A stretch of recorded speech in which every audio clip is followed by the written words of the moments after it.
Hey, it's Risa G coming in from her cluttered kitchen on a very pleasant summer day.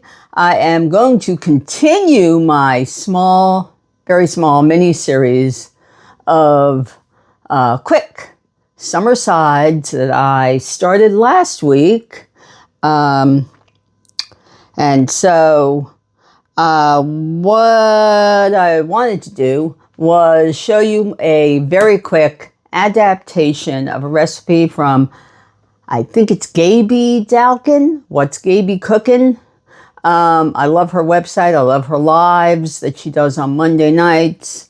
And last summer, I watched a live of hers where she did a corn guacamole type of salad. I don't remember if it was like chopped up avocado or if it was actually guacamole that she made and added the corn to it or whatever. I made a couple of her recipes that I adapted from the live, and then I could never find the actual recipe from the live. Nobody ever passed it on to me, even with a request. So she posted something beginning of this July, last month, on her blog of a charred corn guacamole, and I immediately kind of played around with it, and one night I made it for Steve and he loved it. So I'm going to show you what I did, my adaptation of her recipe for the charred corn guacamole. I assume that most people still have local corn available. We do. We have a couple of places that sell their own grown corn, and one of them is Donaldson's, the other is Country Fresh Farms, so what I did last week, or just a few days ago, I took a few ears of corn, I peeled them, I cooked them and peeled them the way that I've done in a past Tip Tuesday and Tool, I don't know if I called it Tool Thursday or Tool Tuesday. I did every other week was a tool, 1 week was a tool, one was a tip.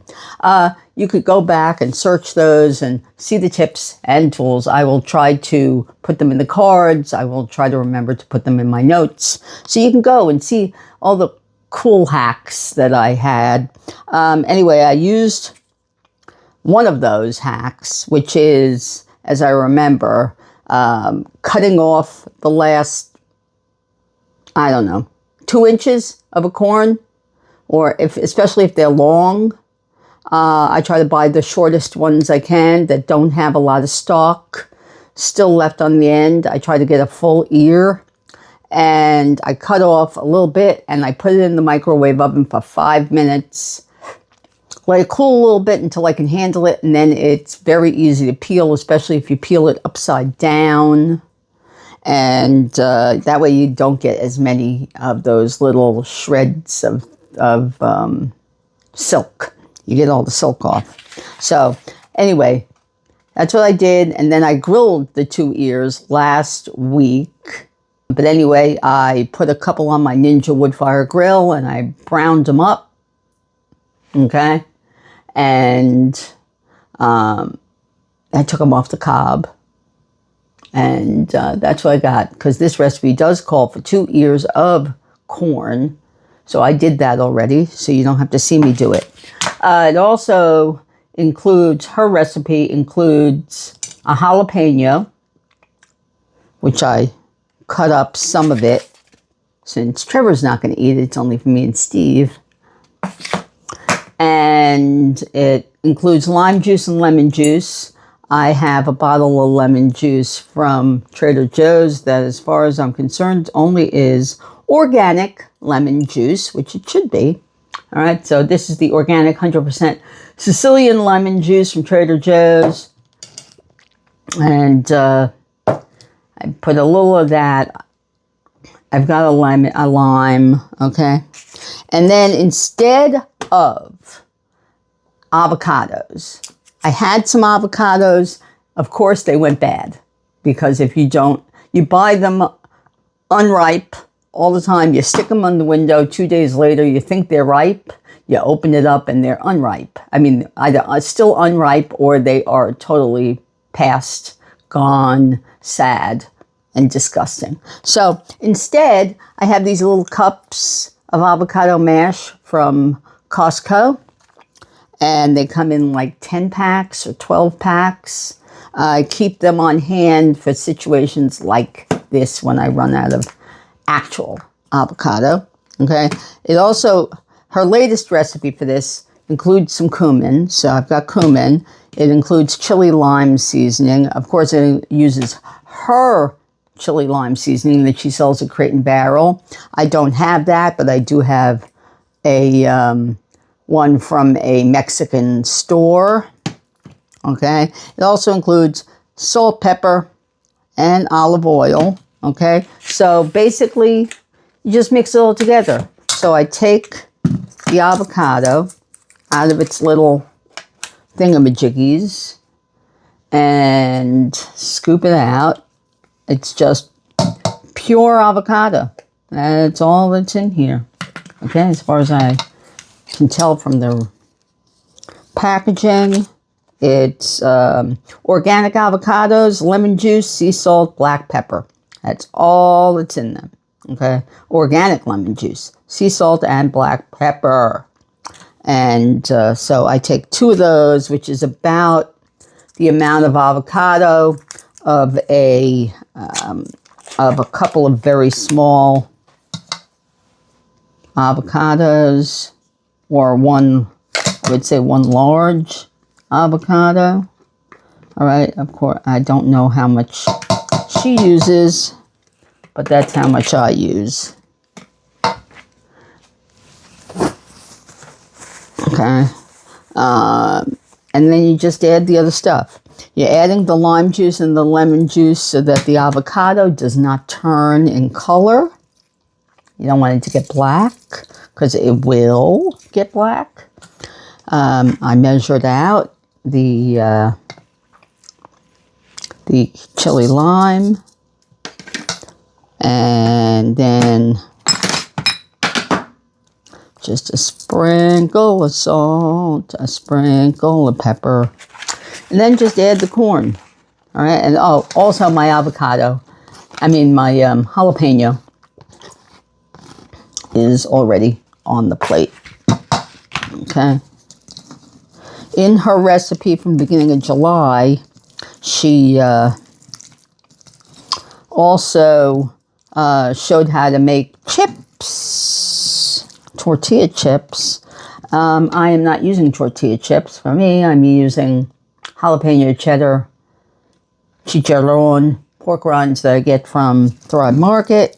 But you can, of course, use any of your favorite chips. I am going to add about half a teaspoon or so of freshly ground cumin. I ground it a little while ago.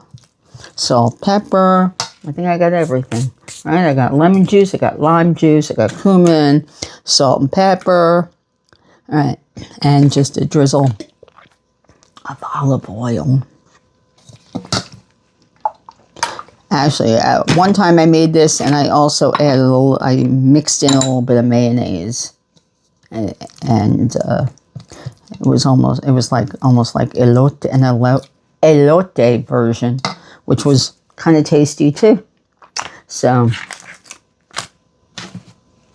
okay.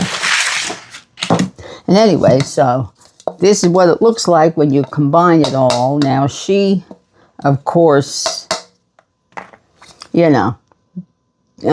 it with fresh avocado. She had chunks of avocado. I've also seen it where she purees half the avocado and chunks the rest to make it more chunky. But it's like a chunky avocado. It's like a chunky guacamole. And it is tasty. All right. Just tasty, tasty. Let's taste it.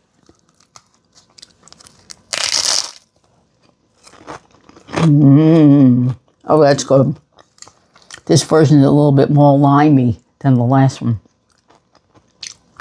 The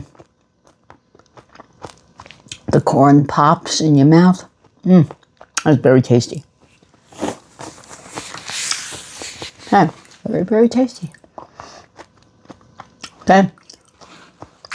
If you don't want it as spicy, instead of using jalapeno, you can use a can of Hatch green chili, or it is Hatch season right now, people. So go get your Hatch green chili from New Mexico.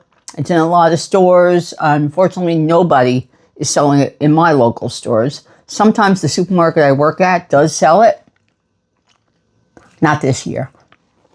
But if you can get it locally, do so. You can add some of that to this. It would be delicious. And all year long, Trader Joe's sells little cans of it all chopped up, as does, I think, if I'm not mistaken, not Old El Paso, but one of the supermarket brands, or is it a Mexican brand? I forget. Makes little cans like this too. It just says fire roasted diced green chili, but there are some that actually specifically say Hatch chili on them. And those will do too. A little, I don't know, half a can instead of one jalapeno. Makes it milder, although there are hot versions of Hatch. But if you're serving this to somebody who does not like jalapenos or heat, Hatch is a really good alternative. It's much less spicy. Even their spiciest ones are less spicy, I think, than the jalapeno. Or you can make it even spicier, use a habanero if you want. If you want to freak out your friends and family. I would have done that 30 years ago, but now I'm the only one really eating it. So anyway, so I hope everybody enjoyed that quick summer side to add to my summer side series. Say that 5 times fast. I will try to put the tips and the tools into the cards, into my notes, and yeah. So I thank Gaby Dalkin for the inspiration. Go and read her blogs and buy her books because she's amazing, and she always inspires me. And make some charred corn guacamole. Bye.